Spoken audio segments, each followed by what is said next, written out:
Dr. Faris, silakan. Oke, baik.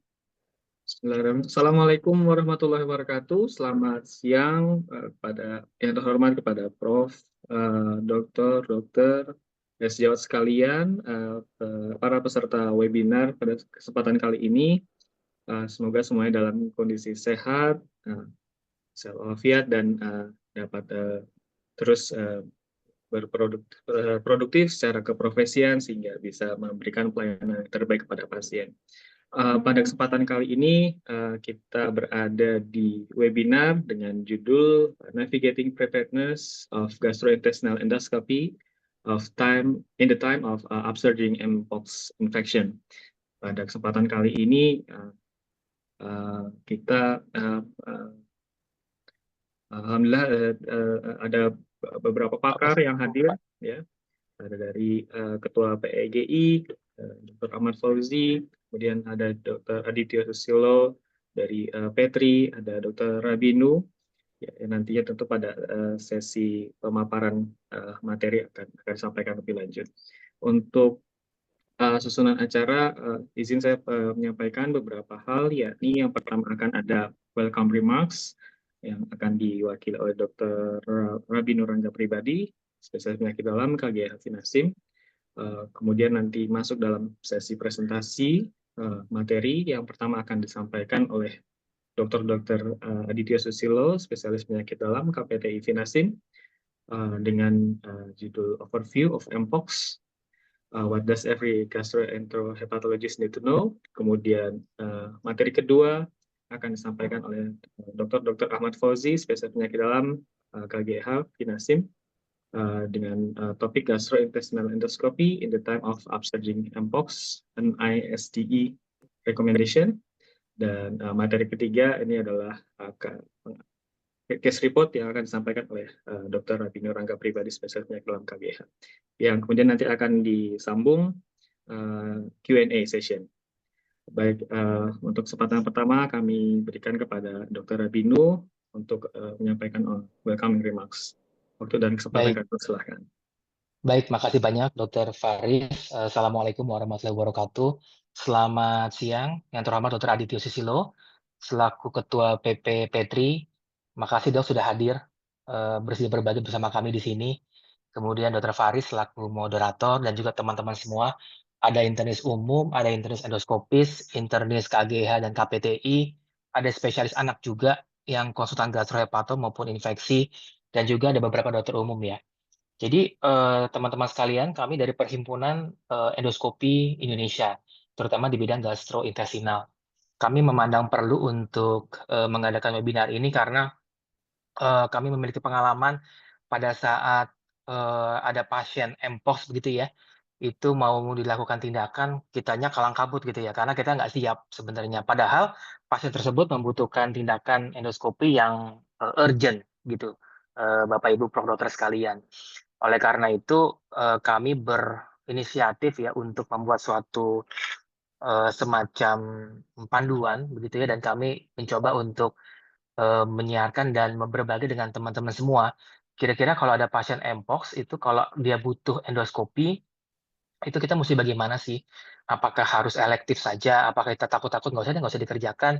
Atau harus dikerjakan segera gitu ya? Karena makanya kita perlu tahu kira-kira pasien Mpox seperti apa sih yang perlu di endoskopi gitu ya? Apakah tunda, elektif, atau segera mungkin, atau urgent?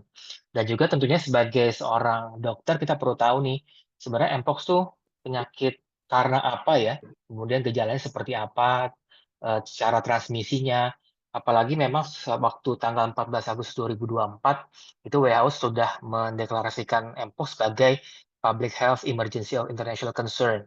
Jadi itu hal yang alarming ya, terutama karena di Afrika ada terdapat peningkatan kasus gitu. Jadi nanti kita akan dengar juga dari Dr. Adityo Susilo bagaimana sih Mpox itu, terutama buat kita-kita nih yang bergerak di bidang gastroenterologi, hepatologi, dan yang melakukan endoskopi. Ya, kira-kira begitu, Dokter Faris. Semoga teman-teman menikmati webinar pada siang hari ini. Semoga ilmu bermanfaat. Nanti di akhir kita akan tanya jawab. Moga-moga akan semakin membuka wawasan teman-teman semua terkait dengan Mpox dan endoskopi saluran cerna pada pasien Mpox. Sekian pembukaan dari PBPG. Lebih dan kurangnya saya mohon maaf. Wassalamualaikum warahmatullahi wabarakatuh. Saya kembalikan ke Dokter Faris. Terima kasih kepada Dr. Rabinu untuk welcome remark yang disampaikan. Mari kita lanjutkan kepada sesi presentasi materi. Sebelum saya sampaikan para pemateri, kepada para peserta dapat menyampaikan pertanyaan atau diskusi di kolom Q&A yang nanti akan disampaikan dan kita lancarkan sesi Q&A setelah semua materi disampaikan. Yang pertama akan disampaikan oleh Dr. Adityo Susilo, spesialis penyakit dalam, KPTI Finasim. Izin menyampaikan CV singkat beliau. Beliau menuntaskan studi doktoral S3 di Fakultas Kedokteran Universitas Indonesia, juga menyelesaikan pendidikan konsultan KPTI di FKUI juga, dan spesialis penyakit dalam di FKUI. Begitupun dengan pendidikan dokternya. Untuk pengalaman profesi, beliau adalah Dokdiknis dari FKUI, kemudian juga staf medik di Divisi Penyakit Tropik dan Infeksi, Departemen Ilmu Penyakit Dalam, FKUI dan RSPN Cipto Mangunkusumo, dan juga penanggung jawab di PPRA, Rumah Sakit UI, kemudian staf medik di Komite Medik pada PPRA di Rumah Sakit Medistra. Beliau saat ini adalah Presiden atau Ketua PP Petri, ya, Perhimpunan Penyakit Tropik dan Infeksi Indonesia, dan juga aktif di PABDI, Kolegium, dan IDI, dan banyak lagi tentunya. Ini Dr. Aditya. Ya, pada kesempatan kali ini akan disampaikan mengenai overview dari Mpox, terutama apa yang perlu kita ketahui bersama di layanan kesehatan, khususnya di layanan gastrointestinal. Waktu dan tempat kami persilahkan kepada Dr. Aditya.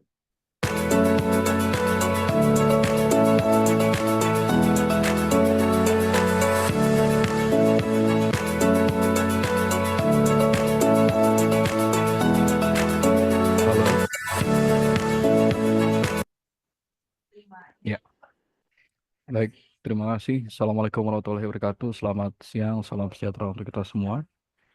Suara saya apakah bisa terdengar, Dr. Faris? Terdengar, Dok? Bagus, Baik. lancar, clear. Saya izin untuk share screen. Ya, jadi makanya aku sebenarnya habis staying ini aku mau kumpulin tuh mereka. Ini kan ide di awal mau kerja sama. Bisa terlihat slide-nya, Dok?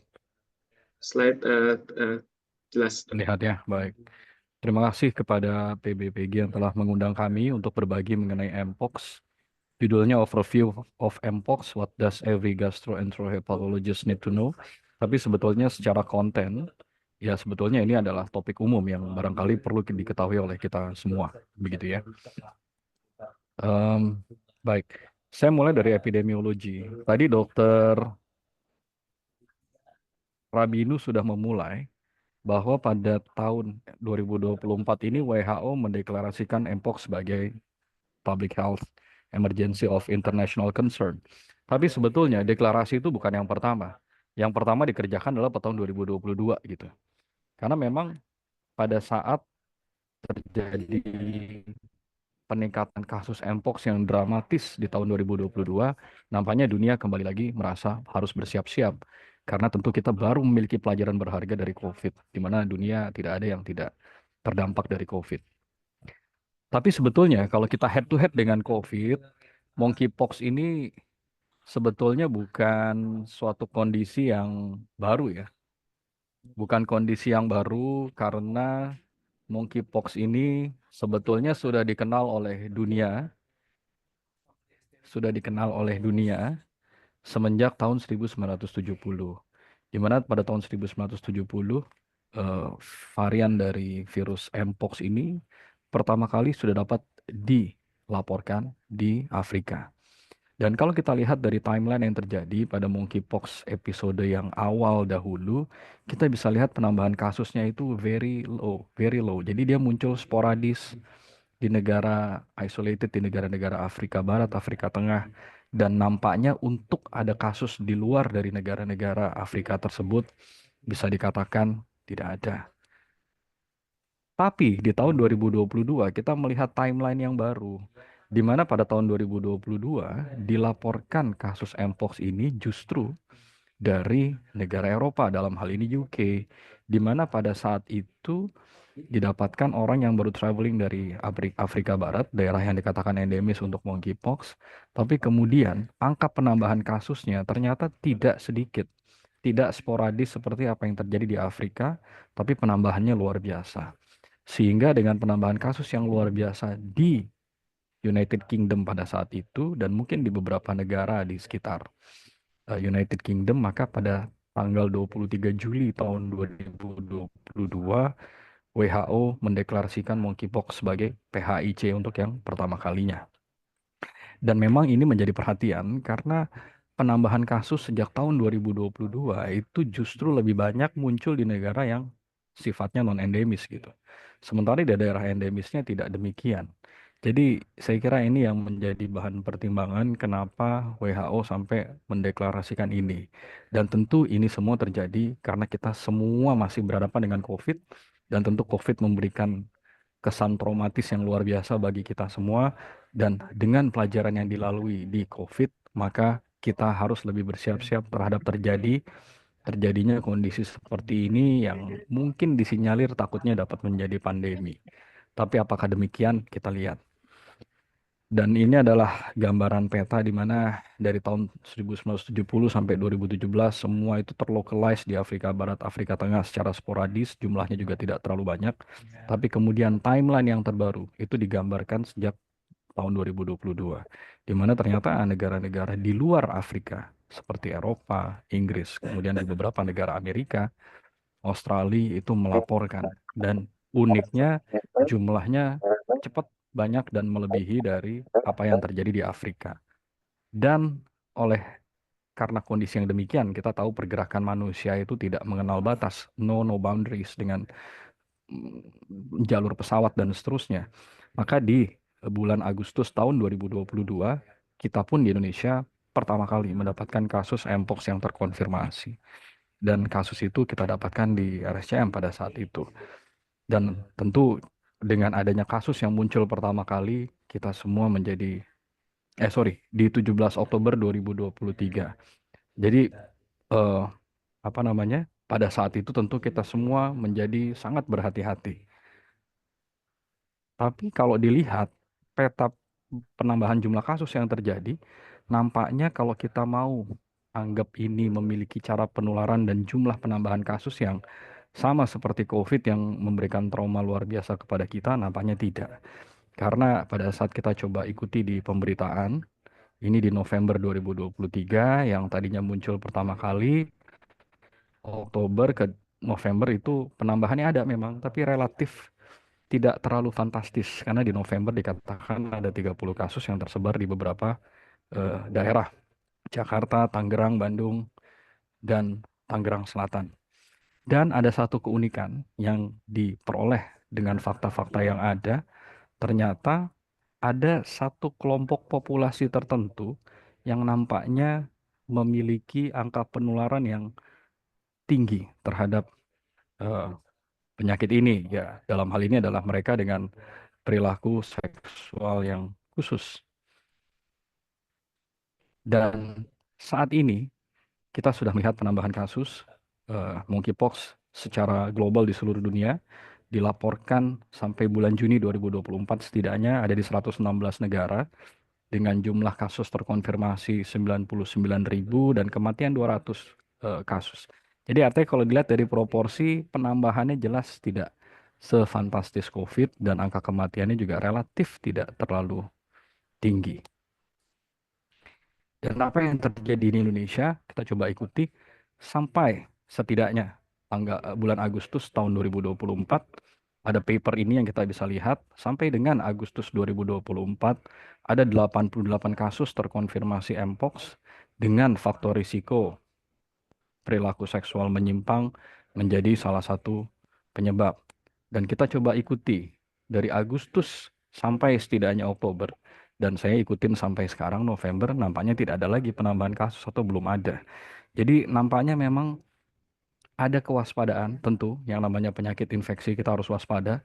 Tapi kalau dilihat dari penambahan kasusnya, mudah-mudahan ini tidak seperti apa yang kita alami di COVID yang lalu. Dan pada saat kita berbicara penularan, nampaknya ada populasi tertentu yang barangkali disampaikan memiliki laju penularan yang lebih tinggi.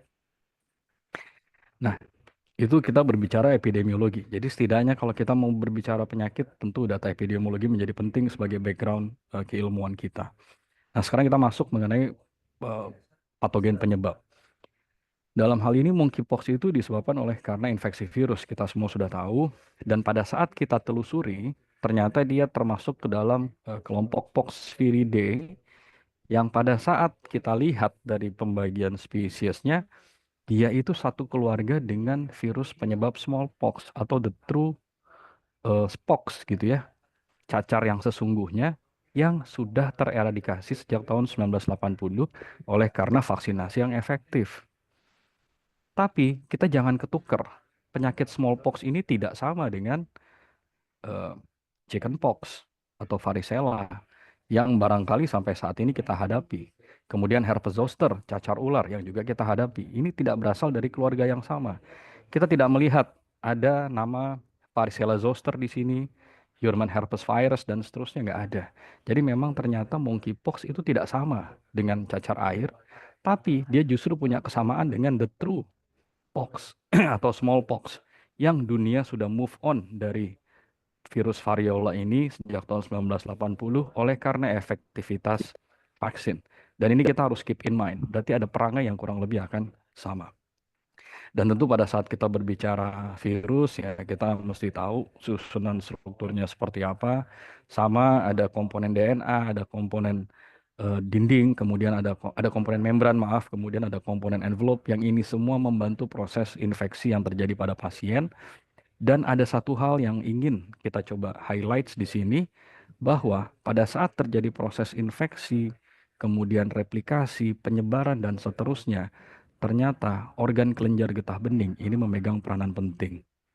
Ya, lymph node baik untuk primary viremia, secondary viremia itu semua melibatkan lymph node. Karena memang respons immunity secara innate maupun adaptif di sini berperan besar. Dan kenapa ini harus keep in mind? Karena nanti pada saat kita berbicara manifestasi klinis, lymph node ini akan menjadi salah satu kunci pemeriksaan fisik yang harus kita buktikan. Dan ini adalah proposed pathogenesisnya, di mana sekarang kita berhadapan dengan human to human transmission, mungkin dapat melalui mucocutaneous lesions, barangkali melalui perilaku seksual tertentu, kemudian respiratory droplets dikatakan masih mungkin, contaminated surfaces, virus itu akan masuk melalui mekanisme attachment antara membran surface dari virus dengan membran dari sel tubuh manusia atau pejamu, yang kemudian dia akan internalisasi, kemudian menimbulkan primary viremia, melibatkan lymphadenopathy, dan kemudian dia menyebar lagi di secondary viremia, dan pada akhirnya pada saat dia mengalami kondisi secondary viremia, dia baru masuk ke fungsi organ, dan disinilah manifestasi dari monkeypox yang ada di kulit di tempat kita lihat. Jadi kalau kita lihat, nampaknya memang butuh waktu yang tidak pendek dari semenjak virus masuk, primary viremia atau inkubasi, kemudian secondary viremia yang pada akhirnya menimbulkan gejala, itu dapat terjadi. Dan kalau sebelumnya kita melihat kasus monkeypox di timeline yang pertama dari tahun 1970 sampai 2017, itu muncul secara sporadis di daerah endemis di Afrika, itu umumnya terjadi oleh karena paparan secara langsung dari manusia dengan hewan yang menjadi reservoir utama dari virus ini. Dan kenapa itu bisa terjadi? Karena kita membayangkan bahwa mungkin masyarakat di Afrika untuk dia bisa bertahan hidup tidak mudah, dan akhirnya dia harus berburu, memakan hewan liar, berkontak langsung dengan hewan liar di sana, sehingga akhirnya kontak antara hewan reservoir dengan manusia terjadi, sehingga transmisi virus monkeypox terjadi. Tapi semenjak timeline 2022, ada mekanisme baru yang kemudian kita coba pelajari, yaitu potensi kemungkinan penularan secara seksual. Sehingga pada saat kita berbicara proses transmisi di virus monkeypox yang saat ini kita hadapi, yang sampai diangkat menjadi public health of international concern, nampaknya potensi human to human transmission ini patut menjadi pertimbangan. Meskipun tidak menafikan animal to human transmission. Tapi kalau dilihat dari perangainya nampaknya memang tidak sama. Dan oleh karena dunia terus bergerak, mencoba mencari tahu, membuktikan untuk mpox dengan timeline yang sekarang, apakah betul transmisi yang paling terbukti efektif secara seksual misalnya, dan dari data penelitian ini nampaknya dikatakan demikian. Yang green ini artinya yang memang potensi penularannya paling mungkin. Jadi seksual mungkin dari muntahan, ya ini mungkin menjadi satu hal pertimbangan di teman-teman gastroenterologist. Kemudian close contact, ya ini juga dikatakan punya potensi yang cukup besar. Tapi sementara droplet sendiri pada saat berbicara respiratory ternyata kuning. Jadi kayaknya not so likely, begitu ya, meskipun bisa. Dan yang no evidence adalah fecal route. Ya, ini mungkin menjadi pesan juga untuk teman-teman gastroenterohepatologist. Nah, tentu akan lebih mudah kalau kita mencoba melihat apakah betul perangainya memang ada yang muncul di populasi khusus. Jadi ini paper di Lancet 2023, dia mengcompile dari semenjak muncul 2022 sampai paper ini dipublish. Kita lihat secara proporsi jumlah kasus, nampaknya jenis kelamin laki-laki adalah yang terbanyak, dengan penyumbang terbanyak adalah di usia produktif 30-39 tahun, dengan manifestasi yang juga cukup banyak. Yang menjadi satu keunikan di timeline monkeypox yang kedua adalah adanya genital rash, yang sebelumnya tidak ada. Tapi tentu rash secara umum, demam, itu ada, tetap ada. Dan pada saat dilihat bagaimana cara penularan yang nampaknya menjadi potensi, dari sekian jumlah kasus yang ada, nampaknya sexual encounter adalah yang terbanyak, diikuti dengan yang lain-lain di sini.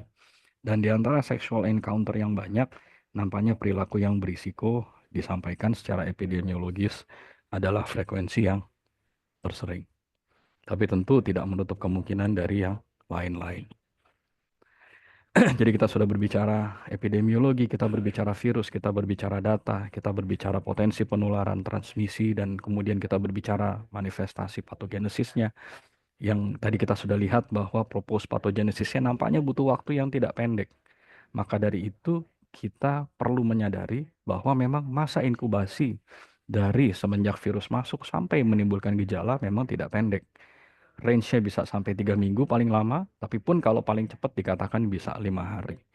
Dengan prodromal phase, ya like most infection disease, jadi ada demam, sakit kepala, nyeri otot. Dan satu hal yang penting harus kita cari adalah limfadenopati. Kemudian second phase tentu diikuti dengan gejala kulit, berlangsung selama 2-3 minggu, sampai akhirnya pasien mengalami resolusi. Dan pada saat kita berbicara, ya kita kelompokkan akan seperti ini. Ada common symptoms yang sebetulnya tidak terlalu spesifik, nyaru-nyaru barangkali dengan cacar air. Tapi kalau kita coba lihat nanti di slide-slide berikutnya, mungkin akan ada beberapa perbedaan yang kita bisa distinguish. Sementara untuk komplikasi, ya karena kita berbicara perlukaan kulit dan yang lain-lain, perlukaan mukosa dan yang lain-lain, maka potensi untuk terjadi bacterial superinfection di berbagai organ yang mengalami infeksi sekunder itu dapat terjadi. Dan ini ada paper report, case report yang baik, di mana dia mengikuti dari pasien MSM gitu ya. Dilihat kaskadenya kurang lebih mirip-mirip kayak cacar air, tapi ada hal yang berbeda yang tidak sepenuhnya sama. Ada enantem, ada makula, ada papula, ada vesicle, hingga akhirnya krustasi. Itu butuh waktu sekitar 2-3 minggu. Dan pada saat pasien itu sudah di minggu ketiga, di mana lukanya sudah mulai scabbing off, ternyata PCR-nya masih bisa positif. Jadi artinya apa? Potensi penularan terhadap virus ini kalau terjadi kontak dengan lesi kulit bisa lama nih. Bahkan sampai 21 hari semenjak orang itu mengalami erupsi kulit, dikatakan PCR-nya masih terbaca dari lesi kulitnya. Maka potensi penularan tentu masih potensi ada. Nah, ini ada comparison antara Mpox di timeline 2022 dengan Mpox pada timeline yang sebelumnya. Ada satu hal yang barangkali perlu kita cermati. Pada timeline yang baru, nampaknya jumlah lesi kulit tidak sebanyak pada timeline yang sebelumnya. Jadi kalau kita sering lihat gambar-gambar Mpox yang ada di media gitu ya, itu melihat dari kasus Mpox yang dulu-dulu, itu lesinya mengerikan sekali, karena banyak sekali. Tapi tentu dari apa yang kita pernah alami, mungkin Dokter Prabinu juga ikut terlibat pada penanganan kasus pada saat itu, lesinya tidak sebanyak itu. Dan oleh karena ada cara penularan yang khusus, atau yang mungkin tidak pernah terjadi di era monkeypox yang sebelumnya, maka saat ini kita perlu mengecek genitals dan perianal. Di mana untuk timeline yang baru dari monkeypox nampaknya lesi ini ada. Tapi kalau kita lihat dari yang sebelumnya tidak ada. Dan kemudian limfadenopati selain demam juga masih menjadi keluhan yang ada dan kita harus buktikan. Dan ini yang tadi kami coba sampaikan, di mana pada saat kita berbicara monkeypox, maka patients dikatakan remain infectious. Mulai dari gejala itu muncul sampai dengan semua lesinya scabbing off. Yang tadi kita udah lihat sampai hari ke-21 pun masih bisa infectious. Jadi artinya memang isolationnya akan lama. Dan kita di Indonesia, Kementerian Kesehatan tentu mengadop apa yang memang dilakukan secara global. Kita mengenal istilah suspect, probable, dan confirm yang saya kira kita semua sudah terbiasa dengan istilah-istilah ini setelah era pandemi COVID, di mana prinsipnya mungkin agak berbeda dengan COVID, tapi kurang lebih cara pemikirannya sama, yaitu orang-orang dengan gejala seperti ini, atau orang dengan lesi kulit yang tidak bisa dijelaskan dengan penyakit yang sudah kita ketahui, itu menjadi kriteria suspek, atau, itu, dan pada saat orang dengan kriteria suspek ini ditambah dengan faktor risiko, yang memang dikatakan meningkat pada pasien dengan eh, monkeypox misalnya di sini teridentifikasi sebagai LGBT misalnya dan seterusnya. Ini saya adop semua dari buku pedoman, kriterianya naik menjadi probable. Jadi suspek ditambah dengan faktor risiko atau terbukti adanya antibodi ini naik menjadi probable. Dan pada saat kita bisa membuktikan adanya PCR yang positif dari lesi ataupun dari nasopharyngeal swab, itu dikatakan konfirmasi. Sementara discarded, kontak erat, kematian saya kira kurang lebih sama seperti apa yang kita ketahui di COVID. Sehingga kalau kita sederhanakan, suspected adalah seperti ini. Begitu ada faktor risiko menjadi probable dan kita bisa buktikan PCR, itu adalah confirm. Dan oleh karena metode konfirmasi adalah PCR, maka PCR adalah menjadi kunci, di mana PCR dapat dikerjakan dari swab, cairan lesi, krusta-krusta, atau mungkin pada beberapa kasus bisa diambil dari sampel plasma. Nah, untuk clinical pathway secara umum, kalau dia tidak ada risk factor tertentu, misalnya dia tidak termasuk high risk population, tidak ada gejala-gejala alarming, kemudian labnya juga tidak menunjukkan tanda-tanda yang berbahaya, lesi kulitnya juga tidak terlalu banyak, maka dia tidak tergolong ke dalam kelompok yang severe, maka masih bisa dianjurkan home care, tapi tentu dengan pengawasan yang ketat dari dinas kesehatan. Tapi kalau ada salah satu parameter ini, maka anjurannya kita isolate di rumah sakit. Jadi barangkali pada kasus yang pernah kita tangani bersama Dr. Rabinu memang termasuk kelompok yang punya risiko karena ada underlying disease tertentu pada saat itu. Dan tentu pada saat kita menghandle pasien infectious seperti ini, sebelum kita tahu apa yang bisa kita kerjakan, containing the patient itu menjadi kunci pemikiran yang penting. Karena kalau kita bisa mencegah penularan, maka kita bisa menekan jumlah kasus. Dan kalau jumlah kasus dapat kita tekan, barangkali tata kelola kita bisa lebih, tanda kutip, tidak terlalu berat jadinya. Dan oleh karena itu, ID pada 30 Oktober 2023 kita mencoba untuk membuat panduan ini. Kebetulan kami terlibat langsung sebagai tim ya Satgas untuk monkeypox waktu itu di PBID. Kami terlibat dan beberapa komponen ini sudah kita diskusikan bersama untuk dapat kita berikan anjuran kepada masyarakat. Dan karena prinsip infeksi adalah standard precautions itu pasti, ya maka sarung tangan, cuci tangan itu menjadi penting. Dan karena katanya ada potensi droplets, meskipun nampaknya tidak terlalu terbukti, maka masker menjadi penting. Dan pada saat kita mengingat lagi bahwa kelompok monkeypox ini berasal dari kelompok yang sama dengan variola, yang memang muncul sebagai penyebab penyakit smallpox yang sudah bisa tereradikasi secara sempurna oleh karena vaksinasi, maka diprediksi bahwa vaksin terhadap smallpox ini akan efektif terhadap monkeypox.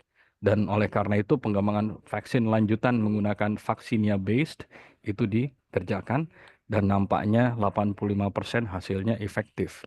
Indonesia sudah mengadop juga, tapi karena ketersediaan vaksinnya tidak banyak, kita tidak mungkin melakukan vaksin secara massal seperti COVID yang lalu, maka dipilih dua metode, primary prevention atau pre-exposure pada kelompok yang berisiko, apabila memang akses terhadap vaksin tersedia, atau post-exposure bagi orang yang sudah pernah kontak erat setidaknya 4 hari sampai paling lama 14 hari dengan kasus monkeypox terkonfirmasi, ini dapat dilakukan vaksinasi.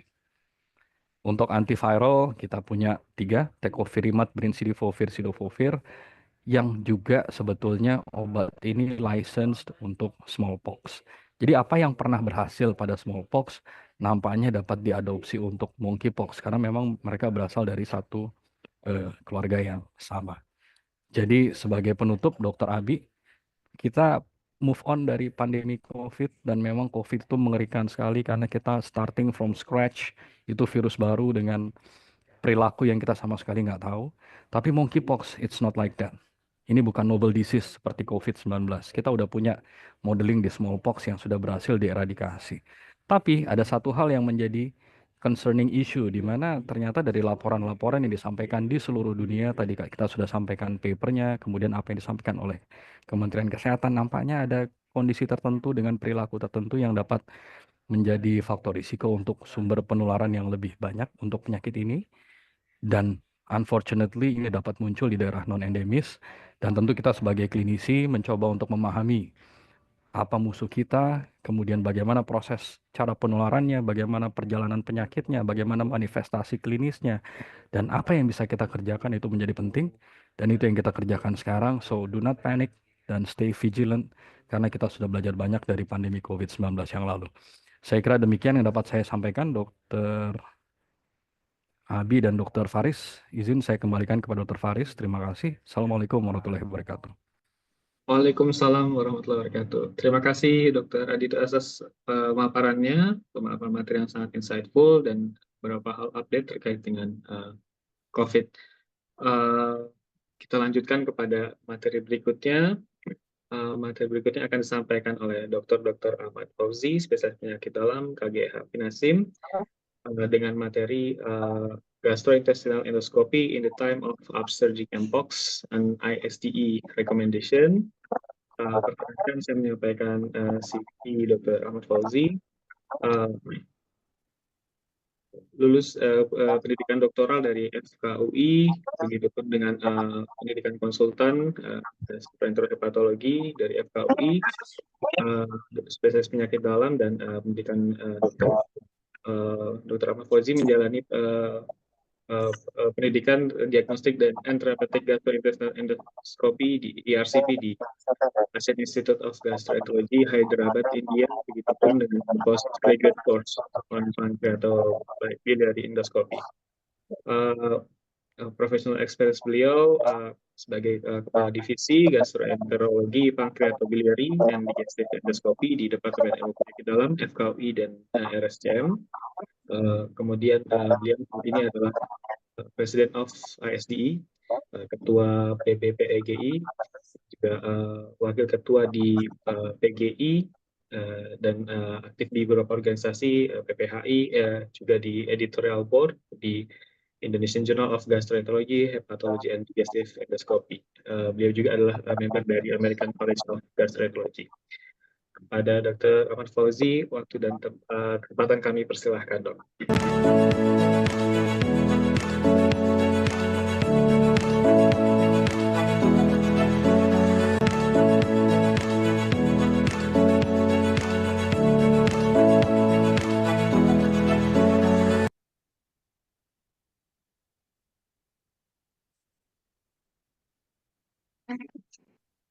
Assalamualaikum warahmatullahi wabarakatuh.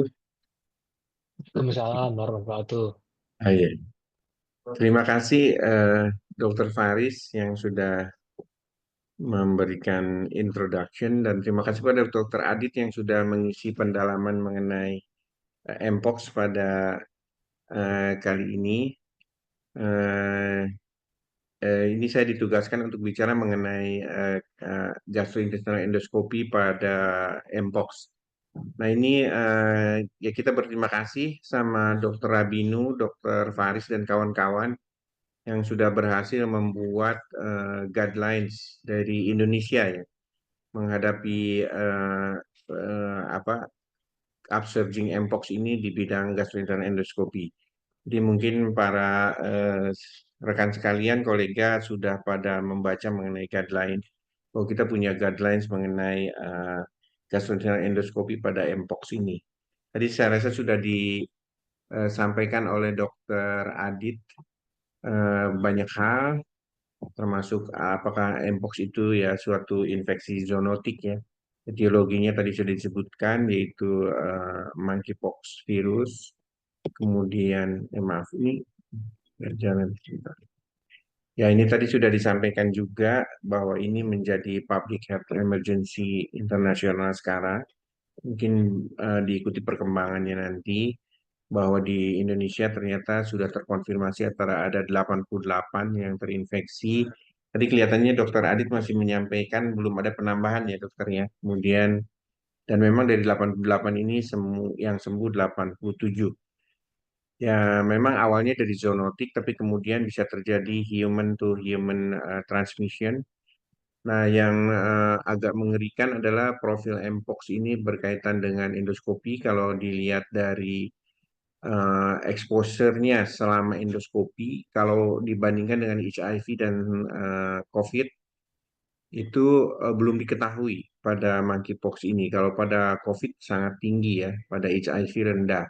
Kemudian bahwa ternyata mpox ini dipikirkan dapat terjadi transmisi berkaitan dengan endoskopi karena kontak langsung dengan lesion, bisa juga melalui droplet ya, atau fomites ya, alat-alat yang terkontaminasi.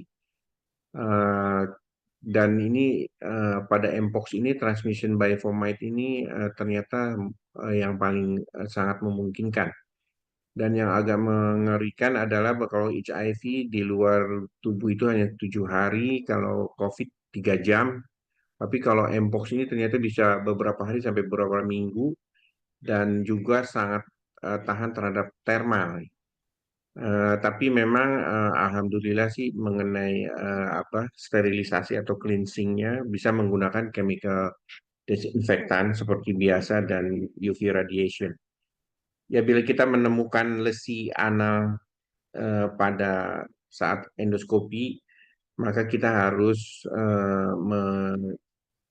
ada simptom baru dari proktitis, maka kita harus mempertimbangkan kemungkinan adanya mpox. Nah ini adalah apa pengaruh dari mpox ini pada endoskopi. Ini tentu bisa menimbulkan paparan pada pekerja endoskopinya sendiri ya atau pekerja kesehatan karena bisa kontak langsung baik melalui kulit ataupun mukosa terutama yang luka, bisa juga melalui cairan, bahkan bisa material yang terkontaminasi. Selain itu juga bisa ternyata aerosol ya. Endoskopi kan menggunakan udara yang disemprotkan lah ya. Sehingga bisa terkontaminasi juga secara aerosol generating ya. Jadi endoskopi merupakan suatu AGP, aerosol generating procedure. Sehingga tentu harus menggunakan masker dan ternyata masker yang dianggap cukup efektif N95, yang lain ternyata tidak begitu efektif. Jadi memang kita harus pre-endoskopi kita harus waspada apakah ini pasien curiga mpox atau tidak. Nah, ini tentu ada pencegahan ya seperti biasa mungkin melakukan desinfektan. Untungnya dengan desinfektan yang biasa dipakai di rumah sakit ini bisa menetralisir mpox. Cuman hati-hati pada apa namanya formaldehyde ya, alat-alat yang bisa terkontaminasi dari kontak dengan pasien, dari lendirnya dan lain sebagainya. Dan kemudian dan kita sudah terbiasa memang menggunakan PPI dan memang masker yang direkomendasikan adalah N95. Kemudian mengenai cleaning recurrence-nya ya ini menggunakan glutaraldehyde ya. Atau untuk alat-alat bisa dengan alkohol yang 75% sebetulnya sudah bisa mati mpox-nya. Nah, ini adalah eh, eh, sebetulnya guideline ya petunjuk mengenai bagaimana petugas kesehatan menghindarkan diri dari mpox. Kemungkinan terekspos mpox seperti ya kita harus waspada pasiennya apakah mempunyai tanda-tanda seperti skin rash atau mungkin pasiennya demam, ya limfadenopati ya bisa inguinal, bisa aksila atau jugular ya kalau nggak salah. Kemudian apakah ada tanda-tanda faringitis atau pasiennya imunokompromis atau ada risk factor seperti HIV. Nah, ini yang harus kita lakukan ya tadi menggunakan seperti kita menghadapi wabah COVID ya, menggunakan N95, menggunakan apa protektor dari mata dan lain sebagainya. Nah, untuk memitigasi risiko dari mpox ini kita harus melakukan screening preendoskopik kalau pasiennya dicurigai ada gejala mpox. Misalnya ada lesi-lesi tertentu pada anogenital atau por oral, kemudian apakah dia memang high risk atau memang ada simptom.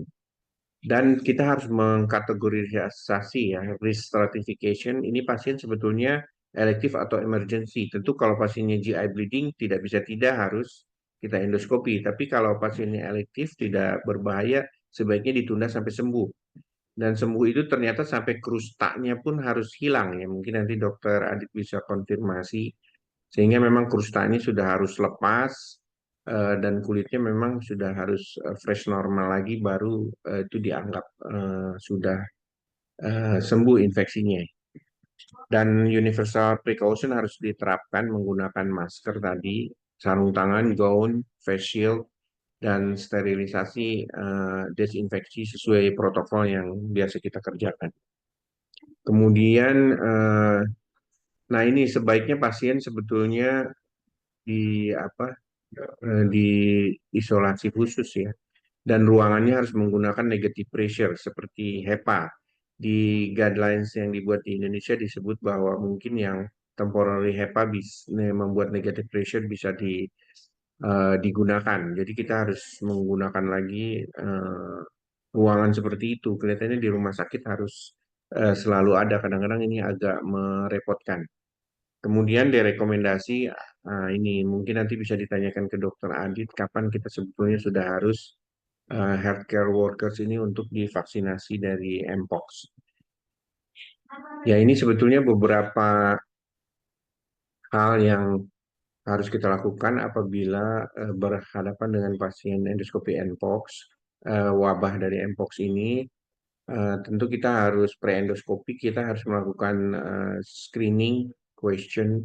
Misalnya masa inkubasinya itu 21 hari, apakah ada travel ke luar negeri, kemudian ada kecurigaan dari kasus mpox, kontak dengan pasien mpox, atau memang ada gejala klinis.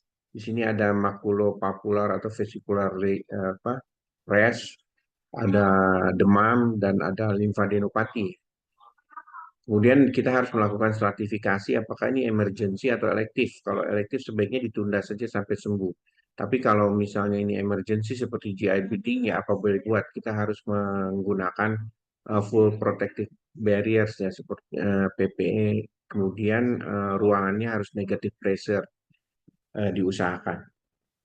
Kemudian, nah ini apa namanya ventilasinya tentu harus sesuai dengan infection control standar menggunakan negative pressure, portable HEPA unit eh, bisa digunakan apabila ruangan yang definite negative pressure tidak ada.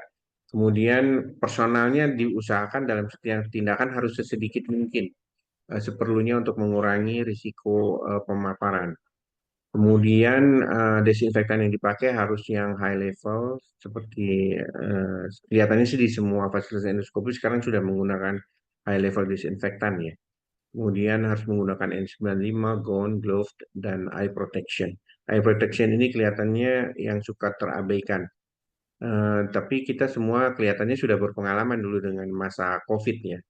Kelihatannya tidak beda jauh sebetulnya. Hanya yang mengerikan adalah kontak fomite nih itu ya, kontak dari paparan virus itu terhadap alat-alat endoskopi atau sekitarnya ya, termasuk screen, layar dan lain sebagainya sehingga nanti pada waktu selesai endoskopi betul-betul harus dibersihkan. Jadi memang perlu perlakuan khusus ini ruangannya kelihatan.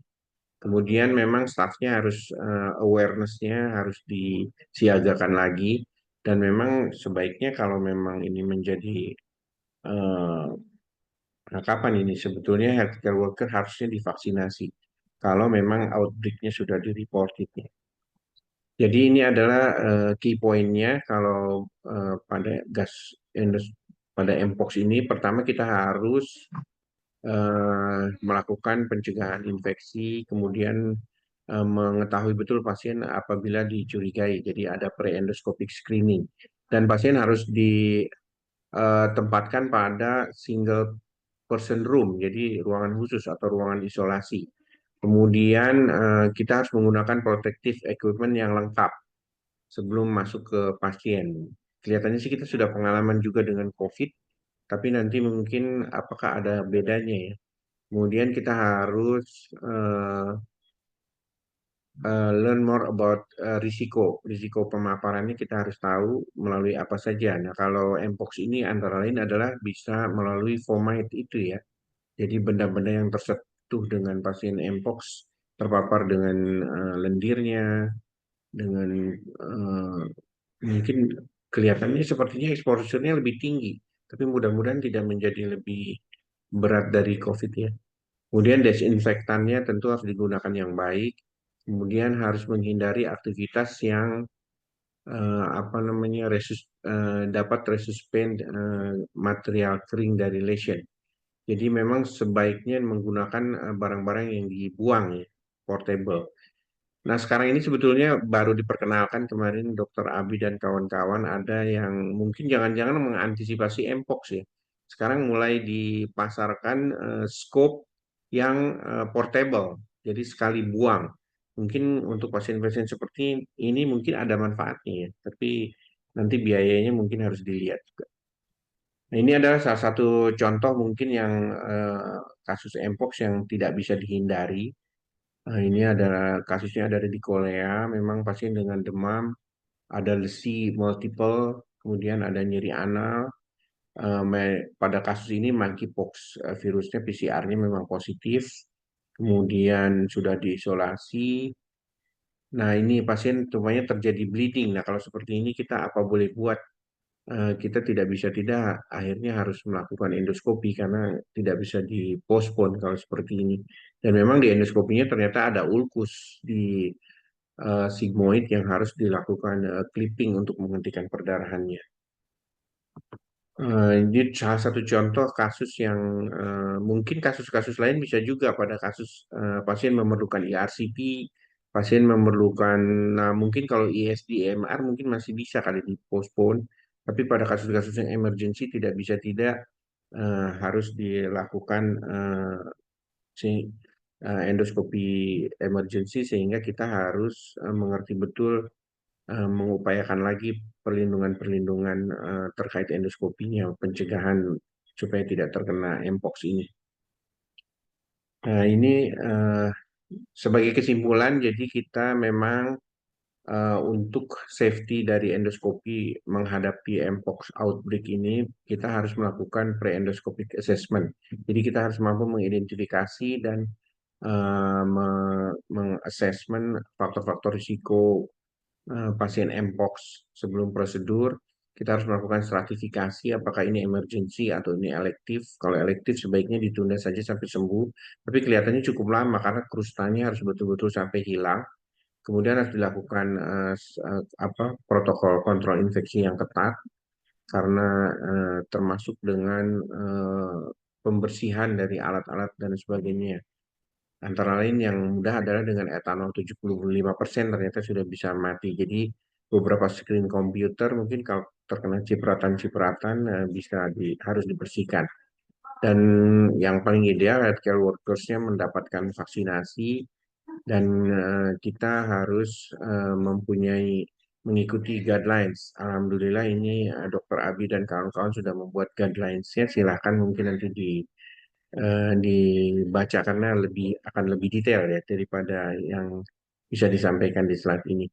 Jadi dengan melakukan hal-hal tersebut secara konsisten, kita bisa meminimalisasi risiko transmisi. Dan ini adalah guidelines-nya. Jadi best practice of gastrointestinal endoscopy during mpox upsurge, the Indonesian Society for Digestive Endoscopy Recommendation. Nah, di sini terima kasih Dr. Rabinu, Dr. Faris, dan juga ini semua timnya dari seluruh Indonesia kelihatan ini ya. Di sini dibahas semua mulai dari pre-endoskopik, post-endoskopik protokol, dan sebagainya lengkap. Mungkin demikian yang bisa saya sampaikan. Terima kasih. Wassalamualaikum warahmatullahi wabarakatuh. Terima kasih Dr. Faris. Waalaikumsalam warahmatullahi wabarakatuh. Terima kasih Dr. Rahmat Fauzi atas pemaparan terkait praktik endoskopi gastrointestinal di era surging mpox ini. Berikutnya akan disampaikan materi ketiga, yaitu Performing Gastrointestinal Endoscopy in Mpox Patient, a Case Experience, yang akan diutarakan oleh Dr. Rabinu Rangga Pribadi, spesialis penyakit dalam KGH Finasim. Izin saya menyampaikan CV beliau. Beliau menyelesaikan pendidikan konsultan gastroenterohepatologi di FKUI, begitupun dengan penyakit dalam di FKUI. Kemudian menjalani pendidikan Basic and Advanced Endoscopy Procedure di Asian Institute of Gastroenterology di Hyderabad, India. Untuk professional experience saat ini adalah interim manager untuk skill competence di IKTEK RSCM FKUI, kemudian juga manager untuk simulasi klinis di IKTEK RSCM FKUI, dan saat ini beliau adalah staf medis di divisi gastroenterologi, pankreatobiliary and digestive endoscopy di Departemen Ilmu Penyakit Dalam RSCM FKUI. Beliau adalah sekjen di PGI, kemudian aktif di PGI di Sekretaris 1 PAPDI Jaya, kemudian juga merupakan komite di AMED di PAPDI, dan juga anggota di PPHI dan ID. Waktu dan kesempatan kami persilakan kepada Dr. Rabi. Baik, makasih Dr. Faris. Terlihat slide saya Dr. Faris ya? Terlihat. Jelas ya? Baik, Jelas. baik. Makasih. Assalamualaikum warahmatullahi wabarakatuh. Selamat siang, yang terhormat Dr. Fauzi, Dr. Adityo, dan teman-teman sekalian. Jadi saya izin melanjutkan mengenai ini hal yang praktis ya sejauh sekalian. Jadi sebenarnya melakukan endoskopi saluran cerna pada pasien mpox. Jadi sebuah pengalaman kasus yang ingin kami bagikan ke teman-teman semua. Apa sih yang dikerjakan dan bagaimana untuk memulainya gitu ya kira-kira. Ini pendahuluannya. Jadi sudah dijelaskan oleh Dr. Adit, Dr. Fauzi terkait mpox merupakan zoonotic adenovirus. Kemudian dideklarasikan untuk kedua kalinya pada 14 Agustus 2024 sebagai Public Health Emergency of International Concern oleh WHO. Nah, transmisi mpox virus itu terjadi akibat droplet atau kontak erat ya dengan lesi kulit dan juga fomite yang terkontaminasi. Nah, kita fokus di endoskopinya ya. Jadi pada saat ada pasien mpox perlu endoskopi saluran cerna, kita sebagai endoskopisnya begitu, kita mesti menilai sebetulnya penilaian pre-endoskopinya, stratifikasi risiko, dan juga post-endoscopic measures-nya gitu ya. Ini manifestasi klinisnya, lesi kulit, kemudian dalam mikroskop elektron seperti itu, virusnya, lesi periana, kemudian di daerah rektum. Ini wajah juga bisa ya, timbul lesi vesikulopustular, ulcerasi, dan juga di esofagus pun bisa gitu ya. Ini laporan kasus dari luar negeri, Ini juga ada lesi di perianal dan anal, kemudian di rektum di sini, di perianal juga, kemudian daerah-daerah perianal seperti sampai ke H ini ya, perianal ulcer. Nah, kalau untuk gambaran proktitisnya kira-kira seperti ini ya, sejawat sekalian. Sebenarnya nggak spesifik sih ya. Jadi tetap ada gambaran hiperemis atau ulkus, dan pada saat di biopsi ada viral cytopathic effect gitu ya, seperti multinukleasi atau nuclear clearing atau inklusi intranuklear, walaupun nggak spesifik juga sebetulnya. Ya, jadi waktu kasus ini kejadian di RSCM pasiennya dirawat tuh di ruang isolasi begitu ya. Nah, pasiennya itu pasien mpox ya, rujukan dari luar, HIV juga pasiennya.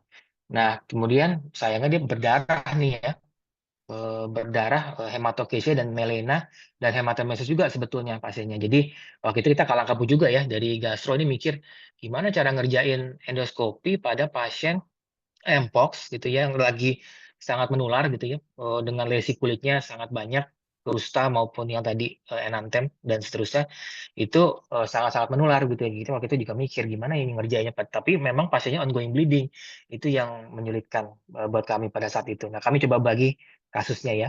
Jadi seorang laki-laki 28 tahun HIV, dia masuk perawatan dengan 2 minggu riwayat penurunan asupan dan juga lesi papular multiple dan krusta hitam di muka, di tangan, dan di kaki. Dia demam juga udah sebulan, batuk berdarah, ada diare juga. Memang pasiennya CD4 rendah ya, sudah terdiagnosis HIV. Dan memang pasiennya itu MSM ya, male sex with male, memiliki riwayat aktivitas seksual yang tidak terproteksi gitu selama 10 tahun ya, dan dia bukan partner reseptif. Pada saat ditanya memang dia tidak sadar mengenai status HIV maupun mpox dari partner seksualnya. Nah, pada saat itu sudah terdiagnosis sih TB-nya, TB paru ada, kemudian dari mpox, dari swab PCR dari lesi kulit sudah jelas gitu ya pasiennya. Sudah dapat obat juga sebenarnya untuk mpox, tecovirimat, TLD untuk HIV, dan juga sempat dapat FDC ya untuk TB-nya karena pasien TB paru. Nah, ini pada saat masuk kira-kira seperti ini hasil laboratoriumnya 14,2 Hb, leukositnya 9.900 ya. Nah, kemudian sebenarnya waktu awal kita belum dikonsul kan dari tim gastroenterologi. Pada hari ke-13 mulailah nih episode melena dan hematokesia muncul. Waktu itu HB turun 8,1. Kita masih berpikir waktu itu udah deh drip omeprazole aja gitu ya. Diberikan tranexamat dan lain-lain gitu ya. Nah, besok-besoknya, besok hari ke-14 gitu, kok makin berat gitu ya. HB-nya sampai 3,1, sehingga transfusi PRC dimulai. Sebenarnya udah dimulai sejak yang HB 8,1 makin turun, nah itu dimulai. Kemudian ya sudah, akhirnya kita putuskan untuk rencana awalnya adalah EGD kolonoskopi urgent. Nah, jadi kepusingan mau kerjakan di mana gitu ya, karena dulu waktu zaman COVID kita kerjakan endoskopinya kan di Kiara. Jadi Kiara itu gedung di RSCM yang memang didesain waktu itu untuk menampung pasien COVID. Karena dengan ruang isolasi, ruang tekanan negatif. Nah, pada saat kejadian ini, itu sudah nggak diaktifkan lagi ruang gedung Kiara itu gitu. Jadi kita juga mikir juga apa ya mesti di mana ya dikerjakannya gitu ya. Akhirnya kita kerjakan di ruang tekanan negatif yang ada di ruang pulmo. Dokter Adit, jadi kita kerjakan di RPT pulmo nih, yang memang punya ruangan isolasi tekanan negatif. Akhirnya waktu mau dikerjakan, tadinya rencana EGD kolon. Mau EGD pasiennya tampaknya penampakannya nggak enak, RR meningkat. Sehingga dari anestesi tampaknya kok nggak visible ya kalau EGD ya. Akhirnya kita kolonoskopi. Nah, kolonoskopinya ketemu begini sejauh sekalian. Jadi gambar paling kiri itu ulkus ya. Sebenarnya ini yang ada di bawah ya kali ya, di bawah kiri. Sorry. Itu ulkus, tapi itu belum dibiopsi. Yang pas dilihat memang nggak ada perdarahan aktif sebetulnya gitu ya. Padahal memang hematokesanya masif tuh pada pasien ini. Tapi pas kita masuk kolonoskopi nggak ada perdarahan aktif, ya sudah akhirnya kita biopsi. Jadi gambar yang tengah itu gambar yang sudah dibiopsi ya sejauh sekalian. Jadi berdarah makanya pasca biopsi. Gambar yang paling kanan itu yang rektum. Jadi rektumnya mengalami semicircular ulcer ini yang kuning ini. Yang kuning itu dia semicircular ulcer namanya. Jadi sebenarnya temuannya adalah ulkus dalam di ileum terminal sama ulkus semisirkular di rektum. Kita biopsi, hasil PCR-nya adalah ternyata positif buat mpox. Jadi PCR jaringan nih ya, PCR jaringan, dan memang banyak nih, nggak cuma mpox, TB juga, CMV juga. hasil PA-nya sesuai dengan HIV-related chronic ileoproctitis, tapi ada suatu kondisi infeksi akut dari hasil patologi anatominya. Cuman sayangnya memang pasiennya setelah perawatan hampir sebulan, akhirnya memang mengalami kondisi shock sepsis, kesadaran makin turun, tensi makin turun, akhirnya meninggal. Jadi memang ini berat sekali kondisi pasiennya. Jadi sekitar mungkin 2 minggu setelah dilakukan endoskopi, pasiennya meninggal. Oke, jadi pada waktu itu kita bingung-bingung gitu ya, kepusingan sendiri, mau kerja di mana, mau gimana, alatnya, mau pakai baju apa gitu ya. Jadi banyak hal yang dipikirkan. Nah, kami coba berbagi pengalaman itu sekaligus melihat panduan-panduan dari luar. Kira-kira kalau sampai nih sejauh sekalian harus mengerjakan endoskopi pada pasien mpox, itu harus gimana sih? Kita siap-siapnya gitu ya kira-kira. Nah, karakteristika kan sebenarnya kalau MPV itu kan yang utama direct contact ya. Kalau kita jadi mode transmisi nih. Direct contact artinya dengan lesinya, droplet aerosol dan alat-alat yang terkontaminasi gitu ya, termasuk fomites di sini. Nah, masalahnya memang GI endoskopi kan concern atau suatu khawatiran pada pasien mpox karena kita tahu bahwa GI endoskopi itu kan salah satu tindakan yang aerosol generating procedure atau AGP. Istilah ini kita pernah dapatkan di zaman COVID ya 2020 itu di mana endoskopi dikenal gitu sebagai suatu prosedur AGP gitu ya. Terutama yang EGD, esophagogastroduodenoscopy. Nah, teman-teman semua kalau udah dapatkan kasus seperti ini, pasti penilaian pre-endoskopi ya tentu saja. Dilihat dulu indikasi kontraindikasinya. Jadi artinya mesti dipastikan ini pasien sebetulnya urgent atau tadi Dr. Fauzi menggunakan istilah emergency ya, segera atau elektif gitu ya. Dan kalau ini juga ada suatu patokan kalau pasien-pasien ini harus di-screening gejala mpox. Tapi kalau pada kasus ini kan sudah jelas mpox gitu ya kira-kira pasiennya. Nah, ini stratifikasi risikonya, jadi sebetulnya ini pasien urgent atau elektif. Jadi kalau kita stratifikasi risiko sebenarnya masuknya 3 kelompok sih, risiko tinggi, risiko sedang, ataupun risiko rendah. Nah, pasien ini termasuk high risk ya. Kenapa? Karena sudah jelas dia confirm mpox dari baik paparannya maupun dari positif PCR testnya. PCR testnya maksud dari kulit ya, bukan dari PCR dari jaringan ususnya gitu kira-kira gitu ya. Nah, kemudian kami coba stratifikasi, ini kami coba buat sendiri dari asosiasi PEGI, bahwa stratifikasi risiko dan indikasi endoskopinya dilihat. Kalau memang dia risiko rendah gitu ya, ngapain kita buru-buru gitu. Misalnya kayak tadi Dr. Fauzi bilang, ISD EMR tumor, misalnya tumor early cancer, ya kita tunda dulu begitu ya. Atau kalau misalnya moderate ya ada paparan, ya kita sama, delay juga, delay GI endoskopinya. Tapi kalau yang sudah high risk group tapi ada urgent, indikasi urgennya ada misalnya perdarahan contohnya, atau kolonitis akut ada ERCP misalnya gitu ya, nah itu perlu dilanjutkan dengan endoskopi dengan tentu saja standar infeksinya harus betul gitu ya sesuai standar. Nanti post endoskopik protokolnya juga dijalankan. Akhirnya kita pakai baju ini gitu ya, pusing juga sebenarnya takut-takut juga seperti halnya waktu kita dulu endoskopi COVID tahun 2020 itu juga cukup stres karena kita lebih nggak tahu kan kalau waktu COVID ya, wah itu baru penyakitnya gitu, stres ngerjainnya di ruang gedung baru pula gitu ya, harus sedikit orang nggak boleh banyak-banyak, pakai pakaian kayak astronot gitu dan lain-lain. Jadi ini lebih kurang sebenarnya perasaannya mirip sih waktu ngerjain ini sama ngerjain pasien COVID karena sebenarnya kita nggak tahu yang kita hadapi ini akan berbahaya buat kita nggak ya. Akhirnya udah kita pakai baju seperti yang tadi disampaikan Dr. Fauzi, full PPE gitu ya, personal protective equipments, dan akhirnya ruangannya di mana? Di RPT. Jadi ini RPT Pulmo, mungkin kalau teman-teman tahu, di RSCM itu ada ruang prosedur terpadu yang memang ada ruang tekanan negatif. Nah, kami kerjakan di sana. Kemudian post endoscopic procedures-nya tentu saja semua permukaan surface ya yang berkontak dibersihkan, disinfeksi. Sudah di standar sebetulnya dengan hydrogen peroxide based product.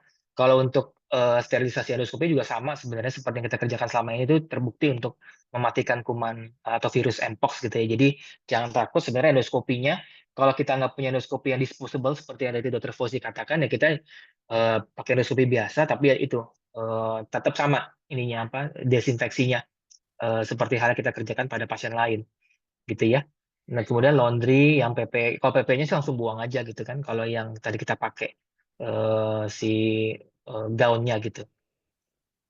Oke, jadi kira-kira itu sharing kasus dari saya. Jadi waktu awal memang intinya pre-endoscopic assessment, stratifikasi risikonya, kemudian pada saat kita kerjakan endoskopinya setenang mungkin, secepat mungkin kalau bisa Ya, artinya kita cari aja kalau memang berdarah, beresin cepat-cepat perdarahannya. Kalau dia nggak berdarah, alhamdulillah, tinggal biopsi. Kalau dia berdarah, ulkus misalnya masih ongoing bleeding, tinggal segera diklip, segera di adrenalin misalnya, stop cepat-cepat, terus segera keluar. Nah, setelah keluar, ya itu tadi buang semua pakaian yang memang digunakan, bersihkan, endoskopi sesuai standar, gitu ya. Untuk vaksinasi sepertinya kita mungkin agak sulit ya, karena ya memang saat ini kan diprioritaskan untuk healthcare workers yang memang untuk pasien-pasien yang memang memiliki risiko untuk mpox. Jadi apakah kalau untuk seorang endoskopis belum jelas ininya protokolnya, tapi sebetulnya sih kalau memang risiko tinggi bisa menjadi satu opsi. Jadi kira-kira begitu, Dokter Faris, Dokter Fauzi, Dokter Adityo. Lebih dan kurangnya mohon maaf. Wassalamualaikum warahmatullahi wabarakatuh. Saya izin stop share ya, Dokter Faris. Baik. Waalaikumsalam warahmatullahi wabarakatuh. Terima kasih Dr. Rabinu atas pemaparan kasusnya yang menarik dan ini ya cukup banyak adrenalin rush-nya ya.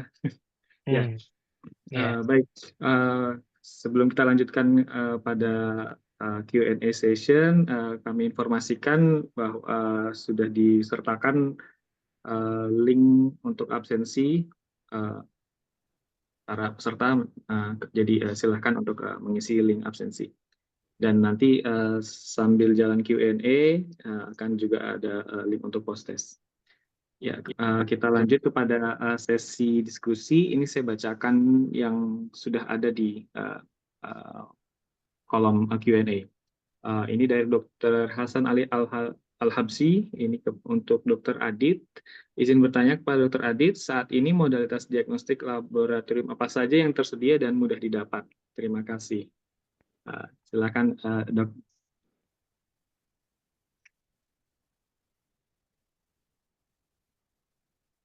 Baik, terima kasih Dokter Faris dan kepada Dokter Hasan yang bertanya.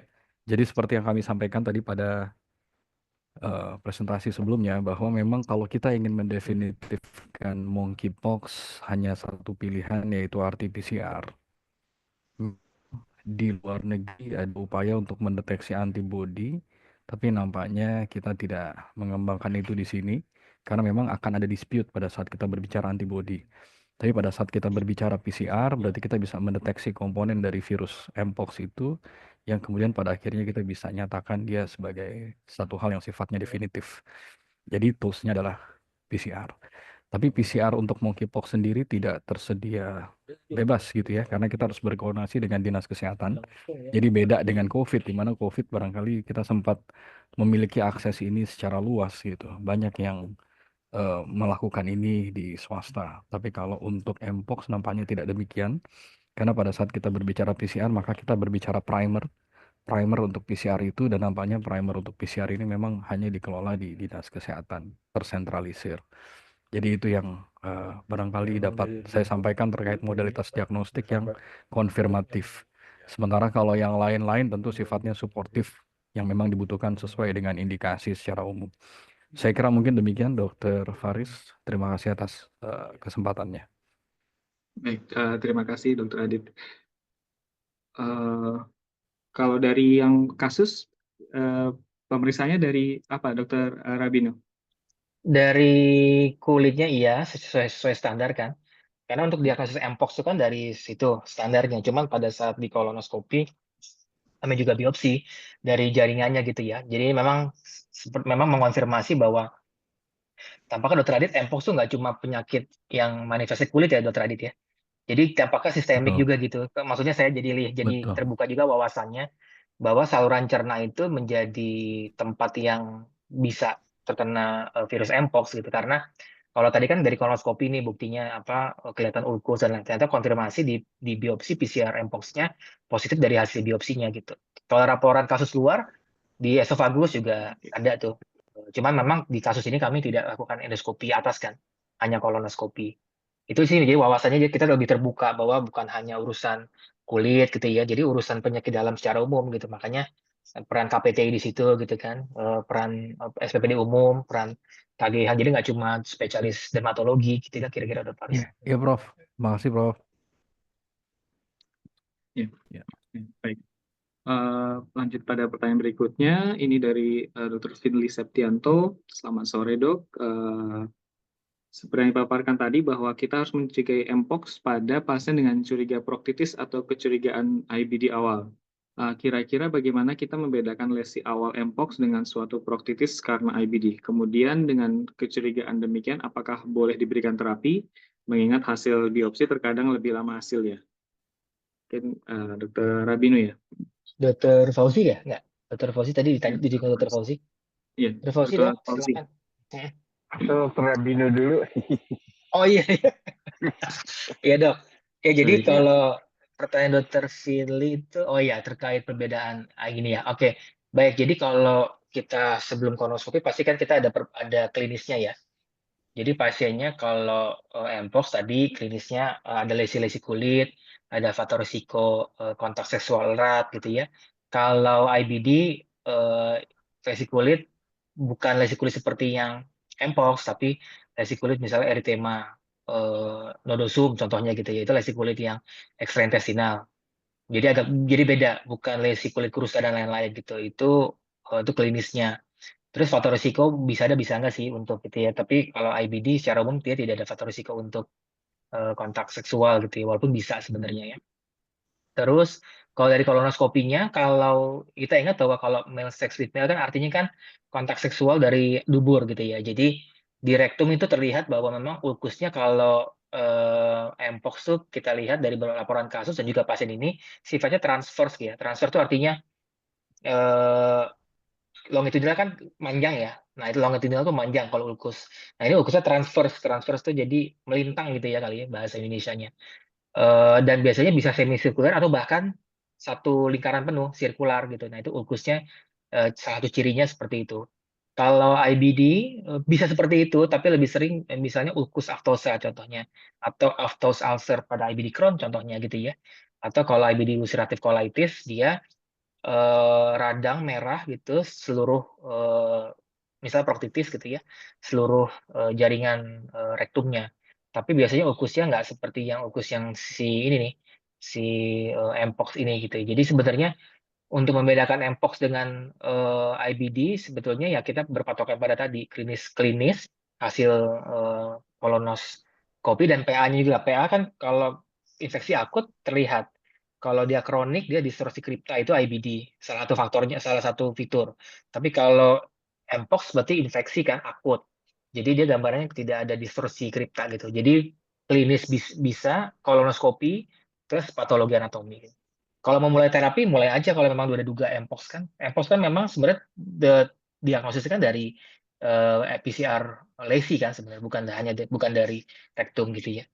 Kira-kira begitu sih Dokter Faris. Jadi klinis, endoskopi dan PA.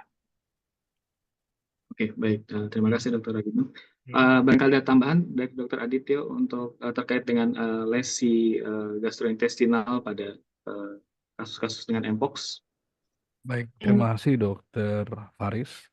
Jadi seperti disampaikan tadi pada kepustakaan dan memang apa yang kita lihat gitu ya, bahwa memang pada saat berbicara mpox, dia satu keluarga dengan smallpox, tentu manifestasinya adalah di mukosa, dan yang namanya mukosa tentu tidak hanya melibatkan kulit, bisa di permukaan yang lain. Dalam hal ini adalah tadi Dokter Rabinu menyampaikan sharing case presentation yang sangat baik, ternyata di gastrointestinal pun bisa. Tapi sebetulnya pada saat kita mencoba melihat panduan, tadi ada satu paper yang memang sudah dipublikasi dan saya kira baik ya, bahwa fomite itu ternyata kan menjadi salah satu potensi risiko penularan juga gitu ya. Jadi artinya pada saat berbicara fomite, berarti memang mukosa di pencernaan memang diduga tentu bisa menjadi sumber penularan. Dan tadi Dokter Rabinu menyampaikan bahwa hasil evaluasi PCR ya Dokter Rabinu dari Ya. sampel yang diambil dari kolon ternyata positif. Jadi memang nampaknya mukosa ini tidak hanya berbicara kulit, tidak hanya berbicara apa ya, mungkin daerah eh, genital gitu misalnya, tapi ternyata di internal mukosa pencernaan pun bisa terdampak. Jadi memang sifatnya sistemik dan ya tentu dalam hal ini maka penyakit dalam lah yang barangkali harus lebih bisa menguasai hal ini. Saya kira mungkin demikian, Dokter Rabinu. Iya, Baik, terima terima kasih. kasih Silakan Dr. Dr. Faris. Aditya. Terima Ya, kasih. pertanyaan berikutnya ini dari Dr. Muhammad Julwan pribadi. Bagaimana cara mengakses guideline PGI untuk Mpox, Dr. Dino? Iya, iya. Jadi lagi di-review oleh jurnal Dr. Yulwan. Nanti kami segera berikan aksesnya ya, Dok. Biasanya kita langsung kasih gratis kan, Dok. Cuma lagi di-review oleh jurnal luar gitu untuk publikasi. Tapi kami coba untuk segerakan untuk di dalam negeri ya, Dok. Gitu aja jawaban saya, Dr. Faris, sementara. Ya, baik, terima kasih. Berikutnya untuk dari Dr. Yulisa Astari Tanjung, izin bertanya, apakah diperlukan profilaksis terapi untuk sebelum atau sesudah tindakan endoskopi? Mungkin Ke siapa nih? Ke Dr. Dr. Adityo, saya. Dr. Adityo dulu. Oh iya. Ya, silakan, silakan. Mohon maaf, bagaimana tadi pertanyaannya, Dokter Faris? Ini ditanyakan perlu tidak profilaksis terapi sebelum atau sesudah tindakan endoskopi? Mungkin pada kasus-kasus yang dicurigai ya. Oh, ya ini menarik. Jadi kalau untuk terapi nampaknya kita belum mengenal istilah profilaksis. Yang ada tadi misalnya vaksinasi gitu ya. Vaksinasi sebagai usaha preventif bisa pre-exposure maupun post-exposure. Tapi memang panduan yang ada dikeluarkan oleh Kementerian Kesehatan yang mengadop dari WHO, nampaknya untuk pre-exposure itu belum menstated secara khusus mengenai populasi mereka-mereka yang akan menjalani endoskopi gitu. Tapi kalau kita berbicara pre-exposure secara umum, mereka berbicara mereka-mereka yang punya faktor risiko. Artinya tindakan yang berisiko, terus mungkin juga ada potensi eh, kasusnya sedang meningkat secara prevalensi dan seterusnya. Dikatakan apabila memang ketersediaan vaksin itu ada, maka dapat dilakukan vaksinasi pre-exposure. Tapi kembali lagi kita harus bisa membayangkan bahwa availability dari vaksinnya sendiri juga barangkali tidak abundant. Jadi we have to be very choosy di dalam menentukan siapa yang memang dapat mendapatkan akses ini gitu. Jadi untuk berbicara profilaksis antivirus, saya kira kita belum membicarakan hal itu hingga saat ini. Saya kira mungkin demikian. Baik. Dari Dr. Abina ada tambahan terkait terapi Iya, profilaksis? iya betul, setuju sih. Jadi kalau untuk endoskopi ya, intinya kan diobati sebenarnya. Ya. Jadi nggak ada patokan juga kalau pasiennya udah berdarah sih ya udah diobatin. Kalaupun dia belum diobati juga sih, Dokter Faris, misal untuk mpox-nya, kalau dia mengancam nyawa, ya dikerjakan juga sih endoskopinya selama memang SDM dan ruangannya ada ya, Dokter Faris ya. Jadi tetap harus lihat juga sih kemampuan kita tuh sejauh mana untuk menangani pasiennya. Kalau emang kita belum siap ya kita nggak bisa sih. Misal ruangannya kan harus tadi tuh negative pressure, baju kita gitu, SDM-nya cukup nggak dan lain-lain. Jadi tetap sih harus terapi atau tidak terapi gitu ya, bukan profilaksis. Baik, ini terima kasih Dr. Abini. Ini dari pertanyaan dari Dr. Muhammad, pertanyaan untuk Dr. Adityo, pada CD4 berapa risiko Mpox pada SIDA meningkat?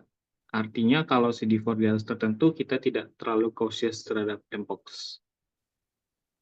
Baik, terima kasih Dr. Muhammad atas pertanyaannya. Jadi barangkali ini singkat ya bahwa Mpox itu bukan opportunistic infection. Jadi barangkali kita tidak berbicara level CD4 gitu. Jadi mau CD4 berapapun, selama seseorang itu memang terpapar langsung dengan virus monkeypox ini, dan memang barangkali jumlah virusnya cukup banyak dan seterusnya, maka siapapun dapat tertular. Begitu ya. Tapi memang pada saat kita berbicara data, kita berbicara fakta, kita berbicara data epidemiologi, memang hingga saat ini nampaknya ada populasi tertentu yang tadi disampaikan Dr. Abi dalam hal ini MSM barangkali yang memang dikatakan angka penularan di antara mereka itu lebih tinggi terhadap Mpox. Tapi memang ya namanya penyakit seperti ini tentu kita masih butuh data-data yang lebih rigid lagi, yang lebih firm untuk bisa mengatakan kenapa harus demikian gitu ya.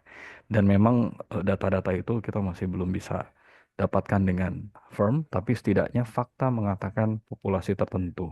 Dan statement ini nampaknya diadopsi di banyak center termasuk oleh Kementerian Kesehatan kita, di mana memang di buku panduan Kemenkes itu mereka menstated ada faktor risiko populasi tertentu, tindakan tertentu yang barangkali kita harus lebih berhati-hati terhadap risiko penularan.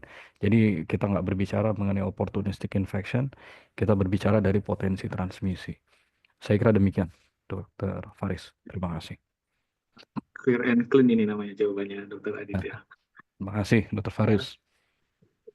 Kelihatannya satu lagi nih, modalitas terapi yang tersedia untuk Mpox di mana saja? Mungkin ini center-center yang bisa memberikan terapi Mpox ya. Mungkin Dr. Aditya ada yang bisa disampaikan, Dok? Baik. Jadi seperti disampaikan tadi, memang kita harus punya akses.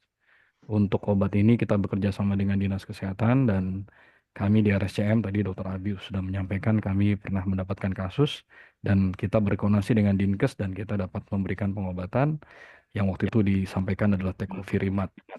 Jadi saya kira it's not about medicine-nya available anywhere. Tapi ini semua tersentralisasi sama kayak misalnya saya berbicara malaria.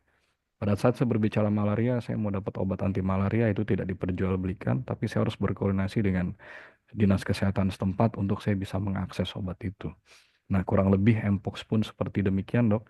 Jadi yang punya apa istilahnya ya, kita sebagai tenaga kesehatan barangkali memang harus punya mau nggak mau nomor kontak Dinas Kesehatan tempat kita bekerja, sehingga pada saat kita menduga ada kasus Mpox, baik untuk diagnostik atau mungkin untuk terapeutik, saya kira akses itu dapat kita peroleh. Saya kira mungkin demikian, Dr. Faris. Terima kasih. Baik, terima kasih Dr. Aditya atas jawabannya. Sepertinya di kolom Q&A sudah terjawab semua. Untuk informasi kepada para peserta untuk link LMS sudah di-share di kolom chat ya, selain dari kolom Q&A, jadi sudah ada di kolom chat, dapat diakses. Kemudian untuk begitupun dengan link post test ya, ini baru muncul di link di kolom chat ya. Terima kasih kepada para pemateri. Untuk selanjutnya kami berikan kesempatan kepada Dr. Fauzi, apakah online? Nanti sama saya aja, Dr. Faris. Baik, baik. Ya. Berikutnya kami berikan kesempatan kepada Dr. Rabinu untuk menyampaikan closing remark untuk nanti setelahnya kita dokumentasi foto bersama. Baik. Ya, baik. Makasih banyak Dr. Faris, Dr. Adit, makasih banyak Dr. Adit ya, ilmunya sangat banyak gitu buat membuka wawasan buat kami semua. Sama-sama Dr. Rabinu, terima kasih atas jadi undangannya dari PBPG. Jadi intinya memang penyakit Mpox itu penyakit sistemik ternyata ya. Jadi bukan hanya sekedar urusan penyakit kulit gitu ya. Memang itu entry-nya dari situ, kelihatan manifestasi dari kulit, tapi sebenarnya dia sifatnya sistemik. Jadi memang seorang internis wajib tahu sih tentang penyakit Mpox, apalagi kami ini yang bergerak di bidang endoskopi saluran cerna, karena risiko penularan juga ternyata juga tinggi gitu ya, terutama dari kontak langsung, dari droplet misalnya dan lain-lain. Jadi oleh karena itu makanya kami selenggarakan webinar ini untuk membuka wawasan teman-teman semua, terutama yang bergerak di bidang gastroenterologi dan hepatologi dan melakukan endoskopi saluran cerna, supaya memang jika ketemu pasiennya moga-moga nggak pusing-pusing nggak kalang kabut kayak saya waktu itu gitu. Jadi sudah punya pegangan, sudah punya panduan. Moga mau, jadi tapi doanya sih Dr. Faris moga-moga nggak pernah endoskopi pasien Mpox, itu aja sih doanya ya. Doanya itu, ya doanya itu dulu. Tapi kalau sampai dapat ya udah, mau gimana, nasib kan, ya Dr. Adit ya. Nasib. Nah, kalau udah dapat ya udah. Kalau sampai kena pasien Mpox ya paling sudah ada panduan. Teamwork kita harus teamwork. Iya. Jadi kalau ada panduan nanti dari PG ini akan segera dipublikasikan. Nanti panduan ini moga-moga bisa membantu teman-teman semua kalau sampai ketemu pasien Mpox yang harus diendoskopi, silakan dikerjakan sesuai panduan yang PBPG telah lakukan, telah dan rekomendasikan. Kira-kira seperti itu sih. Dr. Fauzi juga terima kasih banyak Dr. Fauzi selaku Ketua Umum PBPG yang telah menyetujui untuk diselenggarakannya webinar ini. Juga teman-teman semua, Dr. Faris dan tim PBPG Sekretariat dan teman-teman semua. Kira-kira sudah Dr. Faris. Terima kasih Dr. Adi. Mudah-mudahan iya. bermanfaat ya. Iya. Iya, Dokter Fauzi, makasih Iya. Dokter Fauzi. Iya, mudah-mudahan Ada yang bermanfaat. tadi Dokter Julwan minta untuk segera itu Oh iya, dibagikan Dok. guideline-nya. Iya, Terima Dok. kasih Dokter Adit Terima kasih Iya. Dr. Fauzi atas undangannya. ya Terima ilmunya. kasih dok. Ya, ya, makasih banyak. Selebih dan kurang mohon maaf. Saya mengucapkan terima kasih. Wassalamualaikum warahmatullahi wabarakatuh.